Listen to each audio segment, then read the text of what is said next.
Hi everyone. Today in this volume we are going to discuss the format of formal or informal letters. There are 6 parts in a formal letter and in informal letter there are only 5 parts. So we are going to discuss them one by one in this volume. First is heading. The first part of a formal or informal letter is heading. In both these formats we use heading. It will be discussed later what is heading and which information is contained in this part. Second part is inside address. Inside address is written only in official letters, means only in formal letters. It is not written in informal letters. So first one is heading of the letter. Next one is inside address, and inside address is written only in formal letters. It means it is not written in informal letters. Informal letters means the letters which are written to friends or relatives. And formal or official letter means the letters which are written to officers like teachers, principal, boss, manager, etc. So first part of all kind of letters is heading. So heading is the essential part of a letter, whether it is formal or informal. After that, second part is inside address, which is written only in official or formal letters. It is not written in informal letters. So what is first part? Heading. And second part, inside address. Inside address is known as receiver's address also. After that, in third part, we use salutation or greeting. The person to whom we are writing the letter is addressed. Fourth part is body, that is the most important part of this format. It contains at least 6 to 8 lines and sometimes there may be 10 lines. It is according to the question of the letter. So the first part is heading, second part is inside address, which is written only in official letters, and third part is salutation or greeting. Fourth part is body, which is the most important part of the letter in which we convey the message to the receiver. Fifth part is complimentary clause. This kind of questions are very common in competitive exams. In first grade exam, this question was asked, which of the following is not a part of the letter? Last one is signature. So the first part is heading, second part inside address, which is written only in official letters, remember it. Salutation or greeting, which is common in all kind of letters. Fourth part is body, which is the most important part of the letter writing. Fifth one, complimentary clause. And sixth one is signature. So there are 6 parts in formal letter and there are 5 parts in an informal letter. In this video we will discuss all these parts and we will also learn how to write a good letter.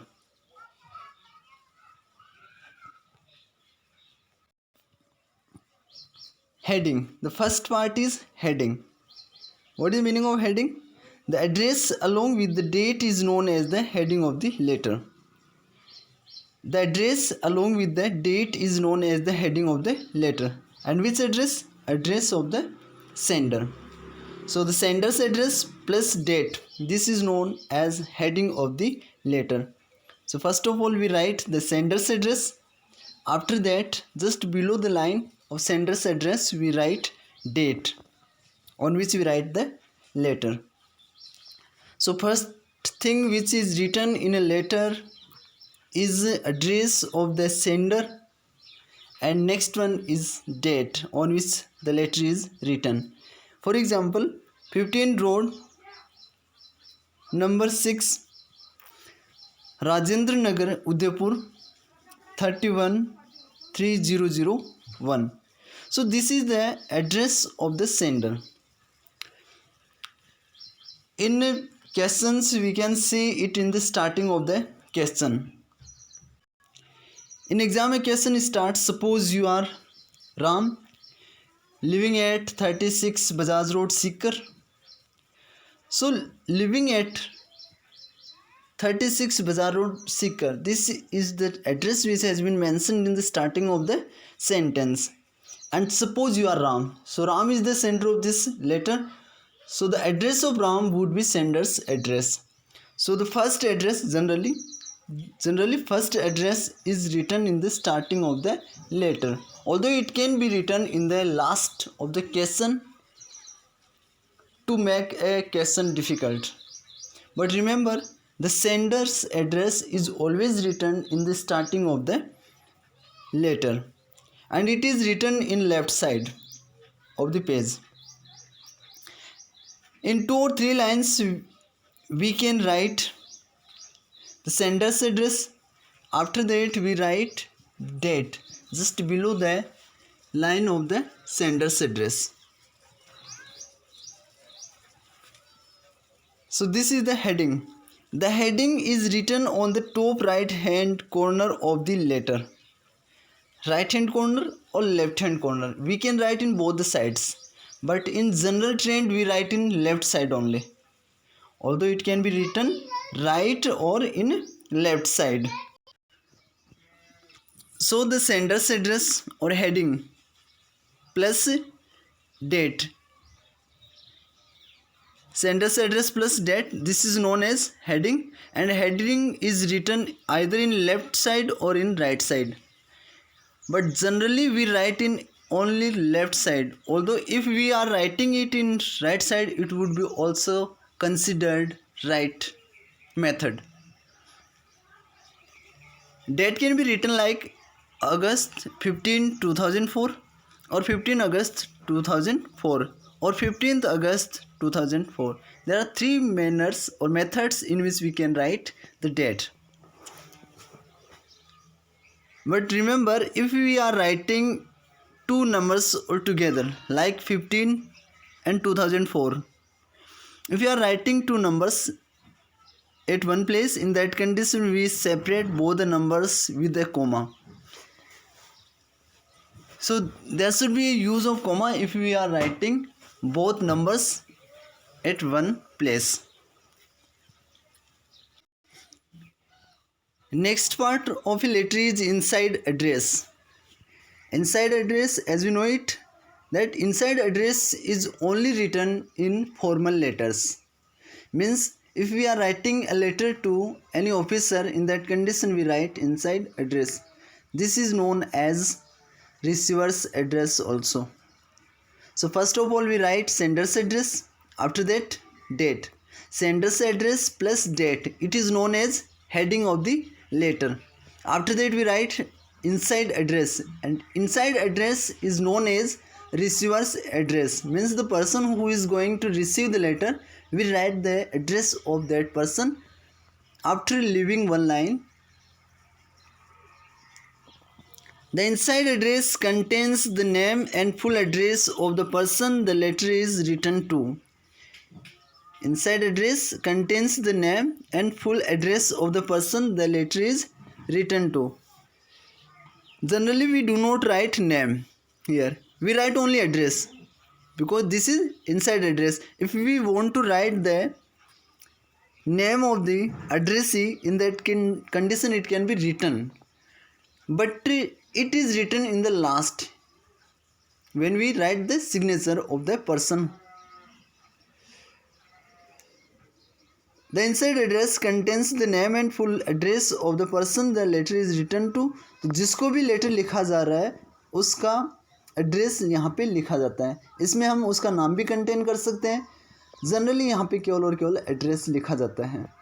जो name होता है या तो वो address में use कर लिया जाता है या फिर वो जो लेटर है उसके बीच में कहीं पे यूज़ कर लिया जाता है। It is written close to the left hand margin at least one space below the date. ये लेफ्ट साइड में लिखा जाता है कम से कम डेट के बाद में एक लाइन छोड़कर। तो एक लाइन का स्पेस होता है इसमें। तो इसमें हमने देखा है कि सबसे पहले लिखते हैं हम Sanders address plus that means heading. Sender से एड्रेस हो गया और उसके बाद डेट हो गई है। उसके बाद एक लाइन छोड़ते हैं और वहाँ पे लिख देते हैं हम लेफ़्ट साइड में क्या लिख देते हैं, रिसीवर्स एड्रेस लिख देते हैं, मतलब इनसाइड एड्रेस लिख दिया जाता है। परंतु जो प्रेजेंट टाइम में जो सिचुएशन है उसमें क्या है कि हम जो सेंडर्स एड्रेस लिखते हैं वो भी लेफ़्ट साइड में लिखते हैं, रिसीवर्स एड्रेस लिखते हैं वो भी लेफ़्ट साइड में लिखते हैं, प्लस डेट भी लेफ्ट साइड। तो जितने भी वर्ड्स हम लिखते हैं, जितने भी पार्ट्स हम लिखते हैं किसी भी लेटर के, वो सारे के सारे लेफ़्ट साइड में लिखे जाते हैं। अगर हम हेडिंग को राइट साइड में लिखते हैं तो ये भी रॉन्ग कंसीडर नहीं किया जाता है। परंतु जो इनसाइड एड्रेस है वो हमेशा लेफ़्ट साइड में ही लिखा जाएगा, वो राइट साइड में नहीं हो सकता है। इस चीज़ का भी आप ध्यान रखें।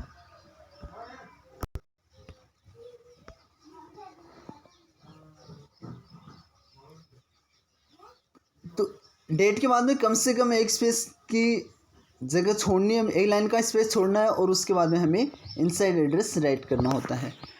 सो फर्स्ट पार्ट क्या था, हेडिंग। हेडिंग जो लिखी जाती है वो लेफ़्ट या राइट साइड दोनों में लिखी जा सकती है। जनरली हम इसको लेफ़्ट साइड में लिखते हैं, हालांकि राइट साइड में लिखेंगे तब भी रॉन्ग नहीं होगा। और हेडिंग में होता क्या है, एक तो सेंडर्स एड्रेस, जो लेटर राइट कर रहा है उसका एड्रेस हो जाएगा और उसके नीचे डेट हो जाएगी बिना किसी लाइन को लीव किए हुए। उसके बाद में हम वन लाइन लीव करते हैं, एक लाइन छोड़ देते हैं और फिर लिखते हैं इनसाइड एड्रेस। इनसाइड एड्रेस इस तरीके से लिख सकते हैं जैसे कि एग्जांपल दे रखा है, the registrar Maharshi Dayanand Saraswati university Ajmer 305001, या फिर MS Raman electricals 22 MI road Jaipur 303004। तो यहाँ पे हमने जो फर्म है उसका नाम लिख दिया है स्टार्टिंग में, यहाँ पे जो पोस्ट है उसका नाम लिख दिया है। तो स्टार्टिंग में हम जो पर्सन जिसको हम एड्रेस कर रहे हैं उसकी पोस्ट लिखी जाती है, कौन सी पोस्ट पे वो बंदा है। जैसे कि प्रिंसिपल को लिख रहे हैं तो सबसे पहले हम क्या लिखेंगे, द प्रिंसिपल, और उसके बाद में जो भी ऑर्गेनाइजेशन या इंस्टीट्यूट है उसका नाम लिखा जाता है। तो इनसाइड एड्रेस में सबसे पहले पोस्ट और उसके बाद में लिखा जाता है उस इंस्टीट्यूट या ऑर्गेनाइजेशन का नाम जिसमें वो बंदा कार्यरत है। तो यहाँ पे हमने देखा था कि ये नेम को भी कंटेन कर सकता है और एड्रेस को भी कंटेन कर सकता है जिसको हम लेटर राइट कर रहे हैं। परंतु ध्यान रखने वाली बात ये है कि नेम को हम जनरली राइट नहीं करते हैं,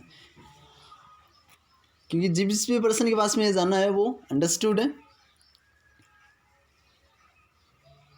डेट के नीचे एक लाइन छोड़नी है और उसके बाद में इसको राइट कर देना है। सैल्यूटेशन और ग्रीटिंग, द सैल्यूटेशन और greeting is written at the left hand margin. It is written at least 2 space below the inside address. Inside address के लगभग 2 लाइन नीचे लिखा जाता है, हालांकि एक जो लाइन लिखते हैं छोड़कर वो भी पर्याप्त होती है, एडुकेट है। बट फॉर्मल वे में कम से कम 2 लाइन होनी चाहिए, ऐसा ये RBSC की जो बुक है उसमें लिख रखा है। द सैल्यूटेशन और greeting is written at least at the left hand margin. तो लेफ्ट साइड में ही सैल्यूटेशन या ग्रीटिंग लिखी जाती है। ग्रीटिंग या सैल्यूटेशन का मतलब हो गया है अभिवादन, किस तरीके से हम उस पर्सन को एड्रेस कर रहे हैं। इसके कुछ फिक्स रूल है। तो यहाँ पे एक चीज़ ध्यान रखना, सबसे पहले हम लिखेंगे सेंडर्स एड्रेस प्लस डेट एक साथ में, इसको हमने नाम दिया है हेडिंग का।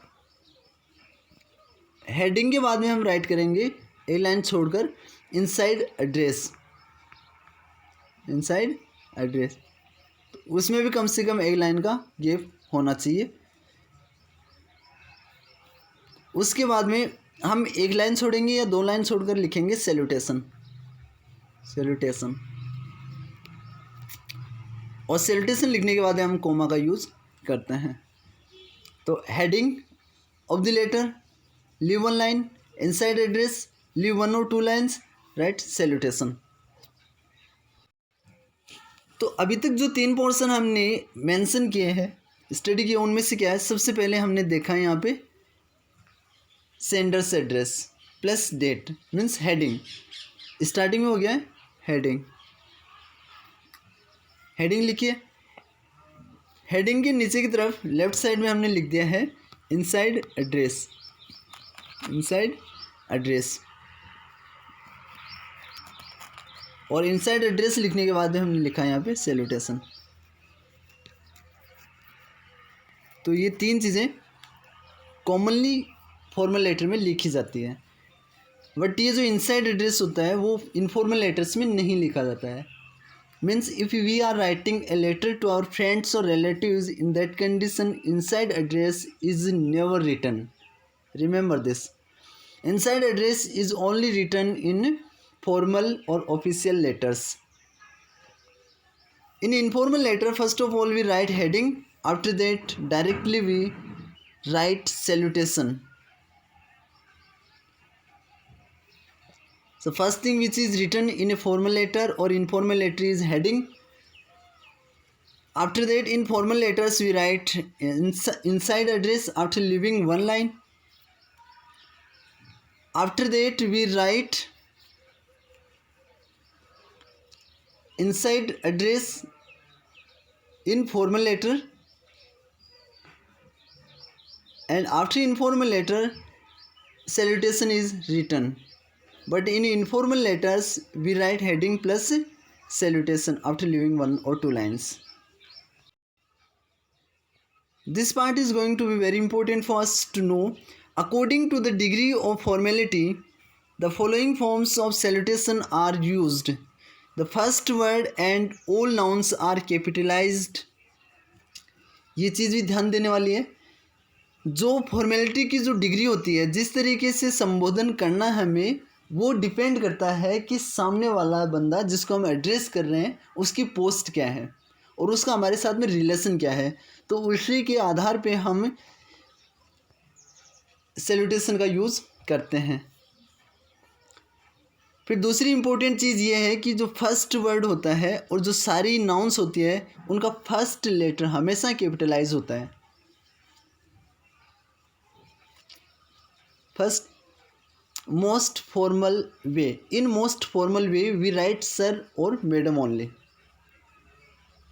We do not use dear sir और dear madam if the letter is written in the most formal way or method. These forms are used for people addressed in their official capacity designation. ये जो forms होती है उन लोगों को लिखी जाती है जो कि ऑफिशियल कैपेसिटी में है, जिनके पास में ऑफिशियल पावर है, जो किसी भी ऑर्गेनाइजेशन के हेड होते हैं, उनके लिए ये वर्ड्स यूज़ करते हैं। तो ये मोस्ट पोलाइट वे होता है। जैसे कि हम एप्लीकेशंस राइट करते हैं स्कूल में, तो मोस्ट पोलाइट वे में लिखी जाती है और इसलिए हम सर या मैडम ही यूज़ करते हैं, ना कि डियर सर या डियर मैडम। अगर फॉर्मल है, मतलब अगर इससे थोड़ी डिग्री कम हो गई है, अच्छी तरीके से नोन है, या उनके साथ में अपने जो रिलेशंस हैं वो थोड़े घुलने मिलने जैसे हैं, थोड़े फ्रेंडली रिलेशंस हो गए हैं, तो वहाँ पे हम डियर सर या डियर मैडम या जेंटलमैन लिख सकते हैं। बट एक्सेप्टेबल दोनों है। एक्सेप्टेबल जो होगा, अगर एप्लीकेशन से राइट कर रहे हैं तो वहाँ पे केवल सर या मैडम ही राइट करें, क्योंकि ये मोस्ट फॉर्मल वे को शो करता है। और जब भी हम एप्लीकेशन से राइट करते हैं तो हम सबसे मोस्ट जो फॉर्मल लैंग्वेज होती है उसका यूज़ करते हैं। डियर सर या डियर मैडम हम तब यूज़ करते हैं जब ऑफिसर तो है ही, बट साथ ही साथ में वो नॉन भी है अपना, और जिससे हम फ्रेंडली कन्वर्सेशन कर सकते हैं। Less formal, my dear father, mother, uncle, ये लेस फॉर्मल हो गया है, यहाँ पे लेस फॉर्मल हो गया, इसका मतलब है इनफॉर्मल वे हो गया है। तो इनफॉर्मल लेटर राइट करते हैं और उसमें जो एड्रेस राइट करेंगे, हम सैल्यूटेशन राइट करेंगे, उसमें हम इस तरीके के वर्ड्स यूज़ कर सकते हैं, जैसे माय डियर फादर या my dear mother, my dear Rajesh या Mohan, my dear mister Roy, my dear Mrs Roy, my dear miss Roy. These forms are used when one is writing to one's friends, relatives or to those personally known to him or her. ये तब लिखा जाता है इस तरीके का format जब हम इनफॉर्मल लेटर्स राइट कर रहे होते हैं और जिनको भी राइट कर रहे हैं वो वेल नोन है, जानते हैं हमें, और रिलेटिव्स अपने या फिर वो अपने फ्रेंड्स हैं। इसमें एक चीज़ देखने वाली है, नोट करने वाली है, इसमें फर्स्ट और जो लास्ट वर्ड होता है उसका फर्स्ट लेटर कैपिटलाइज होता है। चाहे एड्रेस किसी को भी कर रहे हैं, first and last letters are always capitalised. Sorry, first and last word. So the first letters of first and last words are written in capital letters, like dear madam. First word is dear and last word is madam. So the first letter of dear and madam is capitalized here. In the same way, my dear father. First word is my and last word is father. So M and F are capitalized because these are the starting letters of first and last words. तो ये simple सी चीज़ है,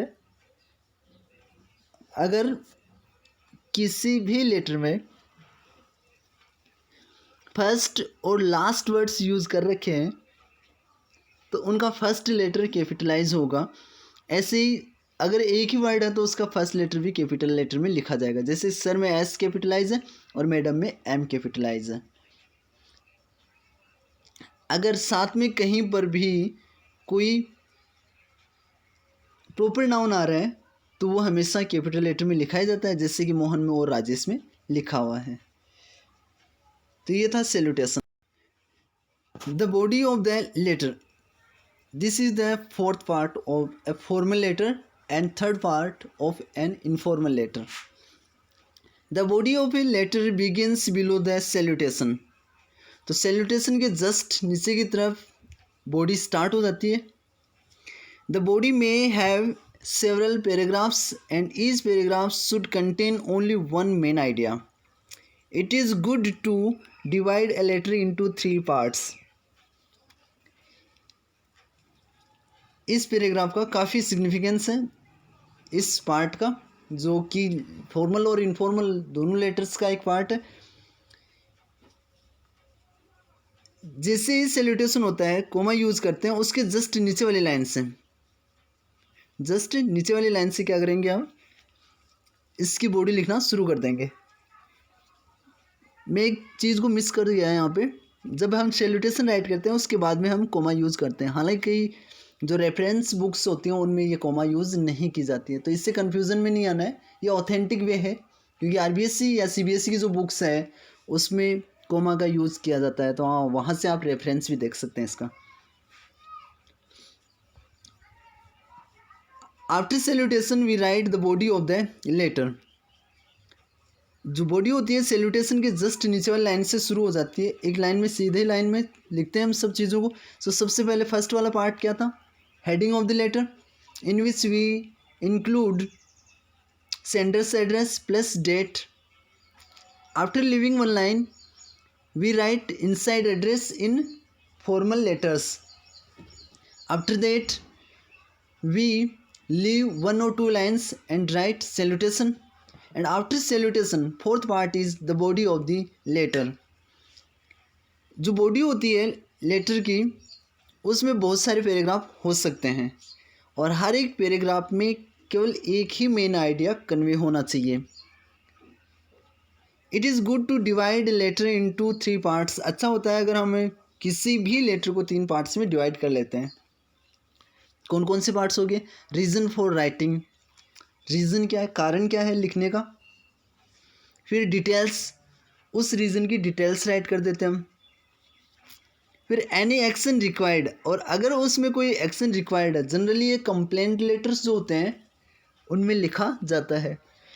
any action required, जो भी action होता है required है उसको हम राइट करते हैं। तो बॉडी में 3 चीज़ें कॉमनली यूज़ की जाती है, reason for writing, details and any action required.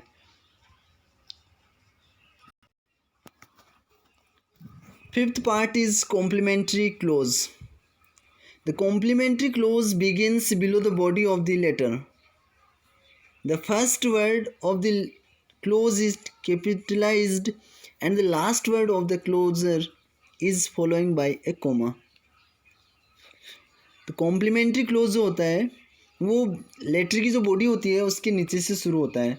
यहाँ पे अच्छा होता है अगर हम एक लाइन छोड़ देते हैं, तो बॉडी के बाद में एक लाइन छोड़ेंगे और उसके बाद में कॉम्प्लीमेंट्री क्लोज हम राइट करेंगे। The complimentary close begins below the body of the letter, या तो जस्ट नीचे की तरफ राइट करेंगे और अच्छा लगेगा अगर हम एक लाइन वहाँ पे लीव कर देते हैं। तो you are suggested to leave 1 line after the body of the letter. The first word of the close is capitalised. First letter होता है वो हमेशा कैपिटलाइज होता है, मतलब वो बड़े लेटर्स में लिखा जाता है। And the last word of the close is followed by a comma, और जो लास्ट वर्ड होता है उसके बाद में हम एक कोमा यूज़ करते हैं। हालांकि जो मॉडर्न ग्रामर्स है उनमें ये बोला जाता है कि कोमा का रिक्वायरमेंट यहाँ पे नहीं रहता है। For example yours truly, very truly yours, इस तरीके से हम राइट करते हैं। The close must agree with the salutation, यहाँ पे ये चीज़ इम्पोर्टेंट है, जिस तरीके का सैल्यूटेशन है क्लोज भी वैसा ही होना चाहिए। Sir and yours sincerely do not go together, अगर हमने सैल्यूटेशन लिख दिया सर और हम क्लोज राइट कर रहे हैं योर्स सिंसियरली, तो एक साथ में ये नहीं हो सकता, क्योंकि जो सर है वो लिखा जाता है फॉर्मल लेटर्स में और योर्स सिंसियरली लिखा जाता है इनफॉर्मल लेटर्स में। तो ये दोनों का कॉम्बिनेशन हो गया है, और इस तरीके से अगर हम लिखते हैं सैल्यूटेशन और कॉम्प्लीमेंट्री क्लोज तो ये मेथड रॉन्ग हो जाएगा, हो सकता है अपना हाफ या 1 मार्क कट जाए उसमें से। तो इस चीज़ का ज़रूर ध्यान रखें आप। इसमें दे रखा है पर्सनल लेटर्स में माय डियर मिस्टर रॉय या dear mister Sumit, dear Sumit, अगर इस तरीके से अपना सैल्यूटेशन है तो अपना जो कॉम्प्लीमेंट्री क्लोज है वो क्या हो सकता है, ये लिखेंगे हम कब, जब ये इनफॉर्मल लेटर है माय डियर मिस्टर रॉय या dear mister Sumit, dear Sumit, ये इनफॉर्मल वे में लिखा जाता है पर्सनल लेटर्स में। तो इसका कॉम्प्लीमेंट्री क्लोज हो जाएगा योर्स सिंसियरली या योर्स वेरी सिंसियरली, या फिर एक कॉमन वर्ड यूज़ किया जाता है इनफॉर्मल लेटर्स में योर्स लविंग। इसका फर्स्ट लेटर वाई जो है वो कैपिटल लेटर में लिखा जाता है, इस चीज़ का भी ध्यान रखना।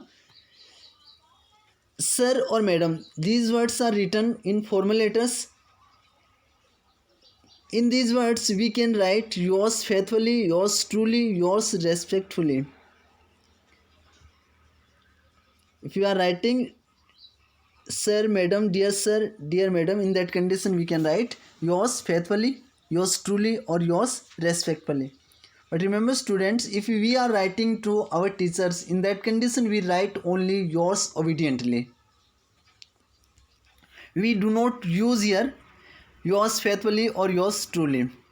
But if the person to whom we are writing a formal letter is unknown to us or stranger to us, in that condition we use yours faithfully. This is very important. अगर हम किसी ऐसे person को right कर रहे हैं जो officer है प्लस अपने टीचर है, तो जब भी टीचर्स को राइट करेंगे, प्रिंसिपल, हेडमास्टर या हेडमिस्ट्रेस को, तब हम यूज़ करेंगे योर्स ओबीडियंटली, ठीक है। उसके बाद कॉमा यूज़ नहीं करना है। परंतु वहीं अगर किसी दूसरे ऑफिसर को राइट कर रहे हैं जो अपने से अनजान है, मतलब वो हमें नहीं जानते हैं, उस कंडीशन में हम लिखेंगे योर्स फेथफुली। जैसे मैनेजर की पोस्ट के लिए आपको किसी कंपनी में अप्लाई करना है, जॉब एप्लीकेशन है, अब वो आपको नहीं जानते हैं तो आप वहाँ पे यूज़ करेंगे योर्स फेथफुली। या एसपी या डिस्ट्रिक्ट कलेक्टर को हम राइट कर रहे हैं तो वो डिस्ट्रिक्ट कलेक्टर या जो एसपी वो हमें नहीं जानते हैं, तब भी हम वहाँ पे यूज़ करेंगे योर्स फेथफुली। तो योर्स फेथफुली या योर्स ट्रूली तब यूज़ करते हैं जब ऑफिसर हमें नहीं जानते हैं। ठीक है, इस चीज़ का ध्यान रखना। Last part is signature. Signature should be clear enough to be read. पढ़ने के लिए पर्याप्त रूप से स्पष्ट होने से no punctuation mark is used after the signature. Signature के बाद में कोई पंक्चुएशन मार्क यूज़ नहीं किया जाता है। Titles and degrees are not used with signature. Signature के साथ में टाइटल्स या डिग्रीज यूज़ नहीं की जाती है। हमने लिखा योर्स फेथफुली, इसके नीचे हमने लिखा है मनीष गुप्ता, या इस तरीके से हमने ब्रैकेट्स में लिख दिया है मनीष गुप्ता। हालांकि इसने यहाँ पे जो यूज़ किया वो सिग्नेचर के लिए यूज़ किया है, तो हम इस तरीके से राइट करेंगे इसको, परंतु इसके बाद में हम कोई पोस्ट यहाँ पे राइट नहीं करेंगे। जैसे द प्रिंसिपल नहीं राइट कर सकते यहाँ पे, द सीनियर टीचर राइट नहीं कर सकते, ये मेथड रॉन्ग होता है। In case of a business letter the name of the business concern में appear below the signature. In case of a business letter, but ध्यान रखना बिजनेस लेटर में the name of the business concern में appear below the signature. Signature के नीचे उससे related जो भी बिजनेस है वो लिखा जा सकता है। तो ये था अपना फॉर्मल लेटर या इनफॉर्मल लेटर राइट करने का method. So I am going to repeat it again. First of all, we write heading of the letter. In heading, we include sender's address plus date. After leaving one line, we write receiver's address, or we can say inside address. After receiver's address, we leave one line and we write salutation.